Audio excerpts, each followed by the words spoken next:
കരിമണൽ ഖനന നീക്കത്തിനെതിരെ ശക്തമായ പ്രക്ഷോഭം അരങ്ങേറിയ ആറാട്ടുപുഴ തീരമാണിത്. ഇപ്പോൾ സ്ഥിതി ശാന്തം. ജാഥ നയിക്കാനും കൊടിപിടിക്കാനും ആരും ഇങ്ങോട്ടെത്തുന്നില്ല.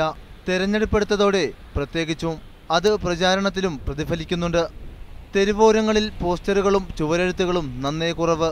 സമരം നയിച്ച പ്രമുഖ രാഷ്ട്രീയ കക്ഷികൾക്കൊന്നും ഖനനവിരുദ്ധ നിലപാടിൽ യാതൊരു ആത്മാർത്ഥതയും ഇല്ലെന്ന് ഇവിടത്തുകാർ വിശ്വസിക്കുന്നു. എല്ലാ പാർട്ടി അനുകൂലമാണ് ഇതിനകത്ത്. എല്ലാവരും നേതാക്കന്മാർ കാശും മേടിച്ചുകൊണ്ടുള്ള പണി തന്നെ ഇത്. ഒന്നോ രണ്ടോ ആൾക്കാരെ ഉള്ളു ഇവിടെ, ചില നേതാക്കന്മാരെ ഉള്ളു എടുക്കണ്ടെന്നൊക്കെ പറയുന്നത്. അല്ല വേറെയുള്ള ബാക്കി എല്ലാ നേതാക്കന്മാരും ഇത് എടുക്കണമെന്നാണ് പറയുന്നത്.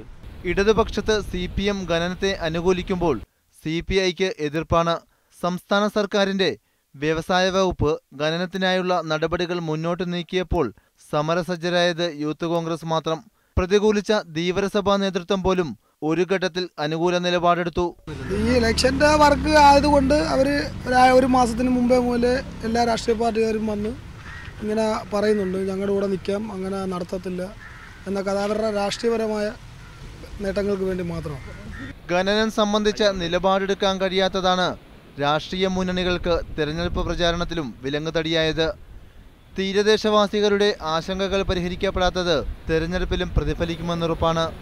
മീഡിയ 1 ആലപ്പുഴ.